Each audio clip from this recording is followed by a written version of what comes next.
আজকের ক্লাসে আমরা ক্লাস 6 এর রায় ও মার্টিন 2026 প্রশ্নবিচিত্রার পরিবেশ ও বিজ্ঞানের সেকেন্ড সেমিটিভের 1 নম্বর মডেল সেটের প্রশ্নোত্তরগুলি আলোচনা করব। হাই বন্ধুরা, স্টাডি রুমে সাবস্ক্রাইব করে বেল আইকনটি অন করে রাখো। প্রথমে আছে সঠিক উত্তরটি নির্বাচন করো। যে কোনো 12টি করতে বলেছে। প্রথমে আছে সঠিক উত্তরটি নির্বাচন করো। যে কোনো 12টি করতে বলেছে। প্রথম প্রশ্ন হলো প্রদত্ত কোনটিতে ফসিল দেখা যায় না? এর উত্তর হবে আগ্নেয় শিলায়। 2 নম্বরে আছে প্রদত্ত কোনটি লব্ধ রাশি নয়? এর উত্তর হবে দৈর্ঘ্য। 3 নম্বরে আছে প্রদত্ত কোনটি স্পর্শহীন বল? এর উত্তর হবে অভিকর্ষ বল। 4 নম্বর প্রশ্ন হলো জলের গভীরতা বাড়লে জলের চাপের পরিমাণ বাড়ে। 5 নম্বরে আছে ডান নিলয় থেকে রক্ত প্রদত্ত কোনটির মাধ্যমে ফুসফুসে যায়? এর উত্তর হবে ফুসফুসীয় ধমনী। 6 নম্বর প্রশ্ন হলো ইলেকট্রিক ইস্ত্রি চালানো হলে কোন শক্তি কোন শক্তিতে রূপান্তরিত হয়? এর উত্তর হবে তড়িৎ শক্তি থেকে তাপ শক্তিতে রূপান্তরিত হয়। 7 নম্বরে আছে প্রদত্ত কোনটিতে চুনাপাথর পরিবর্তিত হয়? এর উত্তর হবে মার্বেল। 8 নম্বর প্রশ্ন হলো নবীকরণযোগ্য শক্তির উৎস হলো জৈব গ্যাস। 9 নম্বরে আছে বল ও শকের সন্ধি দেখা যায় কোমরে। 10 নম্বর প্রশ্ন হলো 1 মিলিলিটার জলের আয়তন 1 ঘন সেন্টিমিটার। 11 নম্বর প্রশ্ন হলো রক্ততঞ্চনে সাহায্যকারী রক্তকণিকাটি হলো অনুচক্রিকা। 12 নম্বর প্রশ্ন হলো স্টেনলেস স্টিল যে দুটি ধাতু মিশিয়ে তৈরি করা হয় সেগুলি হলো লোহা আর ক্রোমিয়াম। 13 নম্বরে আছে এসআইতে বলের একক হলো নিউটন। 14 নম্বর প্রশ্ন হলো অক্সানোমিটার বৃদ্ধির স্কেলটি কোন এককে অংশাঙ্কিত থাকে? এর উত্তর হবে মিলিলিটার। 15 নম্বরে আছে জমাট বাঁধা লাবাই হলো আগ্নেয় শিলা। তারপরে আছে শূন্যস্থান পূরণ করো। প্রথম প্রশ্ন হলো 1 ঘন্টা গড় সৌরদিনের 1/24 অংশ। 2 নম্বরে আছে খাদ্য শৃঙ্খলের ফাঁকা জায়গাটি পূরণ করো। প্রথমে হবে ধান, তারপরে ইঁদুর, তারপরে সাপ আর তারপরে বাজপাখি। 3 নম্বর প্রশ্ন হলো প্রশ্বাসে সাহায্যকারী একটি পেশির নাম হলো মধ্যচ্ছদা। 4 নম্বরে আছে প্রাকৃতিক গ্যাসের প্রধান উপাদান হলো মিথেন। তারপরে আছে সত্য বা মিথ্যা নির্বাচন করো। 1 নম্বর প্রশ্ন হলো বৃহৎ এককের সাহায্যে মাপা হয় দৈর্ঘ্য। এটি সত্য হবে। 2 নম্বরে আছে অস্থি সন্ধিগুলিতে অস্থিগুলি একে অন্যের সঙ্গে লিগামেন্ট নামক সুতো বা দড়ির মতো অংশ দ্বারা বাঁধা থাকে। এটি সত্য হবে। 3 নম্বর প্রশ্ন হলো বল সমান সমান চাপ গুণিত ক্ষেত্রফল। এটি সত্য হবে। 4 নম্বরে আছে পেরেক সূচের কার্যকারী অংশের ক্ষেত্রফল কমে যায় ফলে চাপ বেশি প্রযুক্ত করে কার্য সম্পাদন করা যায়। এটি সত্য হবে। আজকের ক্লাসের মডেল সেটটি নেওয়ার জন্য আমাদের হোয়াটসঅ্যাপ নাম্বার 7501114999 তোমরা যোগাযোগ করতে পারো। এই রকমের ভিডিও আরও পাওয়ার জন্য তোমরা আমাদের ইউটিউব চ্যানেলটি সাবস্ক্রাইব করে রেখো। সাথে মডেল সেটের আপডেট পাওয়ার জন্য আমাদের হোয়াটসঅ্যাপ চ্যানেল এবং এমসিকিউ প্র্যাকটিস করার জন্য আমাদের টেলিগ্রাম চ্যানেলে তোমরা জয়েন করে নিও। নিচে ডিসক্রিপশনে লিঙ্ক দেওয়া রইল, তোমরা সেখানে গিয়ে জয়েন করে নিও। তারপরে আছে নিম্নলিখিত প্রশ্নগুলির উত্তর দাও। এই প্রশ্নের উত্তরগুলি আমি তোমাদের দেখিয়ে দিচ্ছি, তোমরা দেখে দেখে নোট ডাউন করে নিও। প্রথম প্রশ্ন হলো লিন্ডেম্যানের 10% সূত্রটি লেখো।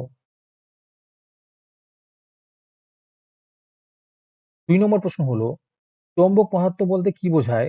উদাহরণ দাও।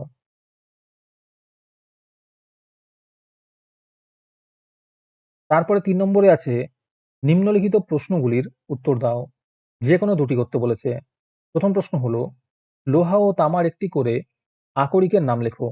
আর এর সাথে প্রশ্ন আছে ব্রোঞ্জ কোন কোন ধাতুর সংকর ধাতু।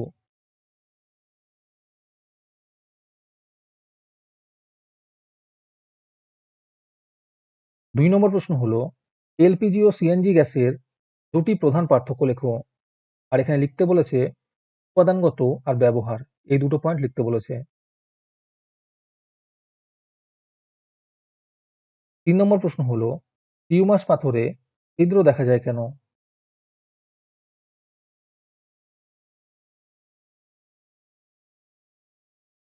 তারপরে 4 নম্বরে আছে নিম্নলিখিত প্রশ্নগুলির উত্তর দাও। যে কোনো 8টি করতে বলেছে। প্রথম প্রশ্ন হলো একটি ফুটবলের ব্যাস কিভাবে পরিমাপ করবে? আর এর সাথে প্রশ্ন আছে ব্যাস থেকে তার ক্ষেত্রফল কিভাবে পরিমাপ করবে? আরেকটি প্রশ্ন আছে ডিজিটাল স্টপওয়াচের সাহায্যে সর্বনিম্ন কত সেকেন্ড পরিমাপ করা যায়? উত্তরগুলি সুন্দর করে দেওয়া আছে, তোমরা একটু দেখে নিও। 2 নম্বর প্রশ্ন হলো, ধনুকের সাহায্যে তীর ছোড়া হলো, এক্ষেত্রে কোন শক্তি কোন শক্তিতে পরিবর্তিত হলো? আর এর সাথে প্রশ্ন আছে, খাদ্য পিরামিড ও ট্রপিক লেভেল বলতে কি বোঝায়?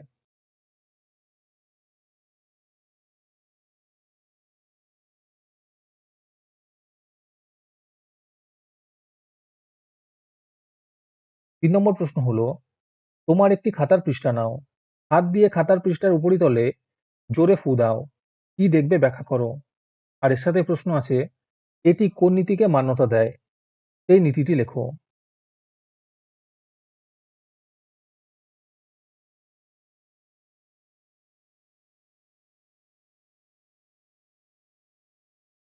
4 নম্বর প্রশ্ন হলো, লোহিত রক্তকণিকা ও শ্বেত রক্তকণিকার একটি কার্যগত পার্থক্য লেখো। আর এর সাথে প্রশ্ন আছে, জলে ও খাবারে থাকা জীবাণুগুলিকে মারার জন্য আমাদের শরীরে থাকা দুটি রাসায়নিক পদার্থের নাম লেখো। আরেকটি প্রশ্ন আছে, একটি করে অচল অস্থিসন্ধি ও সচল অস্থিসন্ধির উদাহরণ দাও।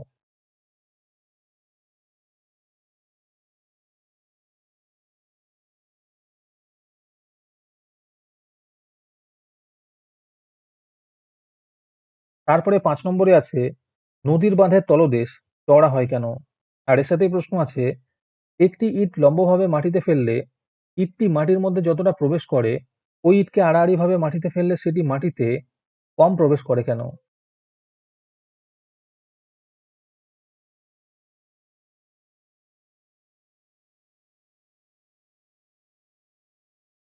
আমাদের চ্যানেলটি সাবস্ক্রাইব করতে ভুলে গিয়ে থাকলে এখনই করে নাও।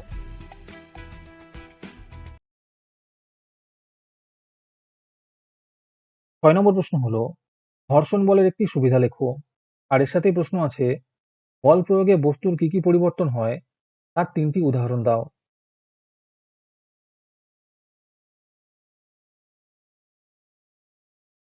7 নম্বর প্রশ্ন হলো, হৃৎপিণ্ডের সাহায্যে কিভাবে বিশুদ্ধ রক্ত সারা শরীরে ছড়িয়ে পড়ে? আর এর সাথে প্রশ্ন আছে, হৃৎপিণ্ডের সংকোচন মাঝে মাঝে বন্ধ হয়ে গেলে কোন যন্ত্রের সাহায্যে এটিকে সচল রাখা হয়?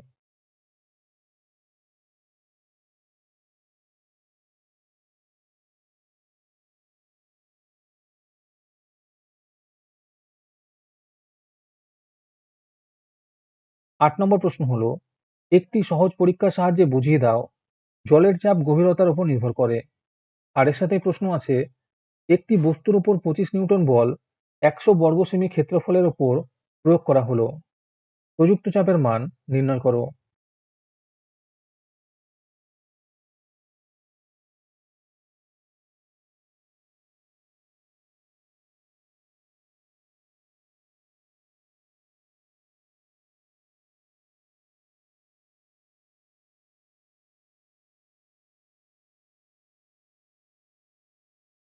9 নম্বর প্রশ্ন হলো, কোন যন্ত্রের সাহায্যে বস্তুর ভর মাপা হয়?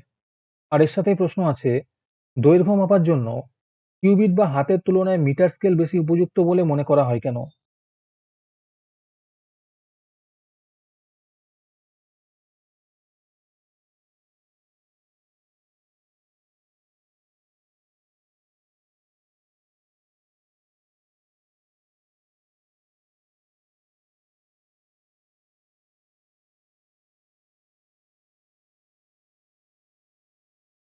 10 নম্বর প্রশ্ন হলো, টেন্ডন কি? আর এর সাথেই প্রশ্ন আছে, হিঞ্জ সন্ধি ও পিভট সন্ধির মধ্যে দুটি পার্থক্য লেখো। এখানে 3টে পার্থক্য দেওয়া আছে, তোমরা যে কোনো দুটো করবে। আজকের ক্লাসটি তোমাদের ভালো লেগে থাকলে ভিডিওটিকে লাইক এবং চ্যানেলটিকে সাবস্ক্রাইব করে দিও। সাথে ভিডিওটি তোমাদের সহপাঠীদের শেয়ার করে দিও। তাহলে আজকে এই পর্যন্তই, দেখা হচ্ছে পরের ক্লাসে।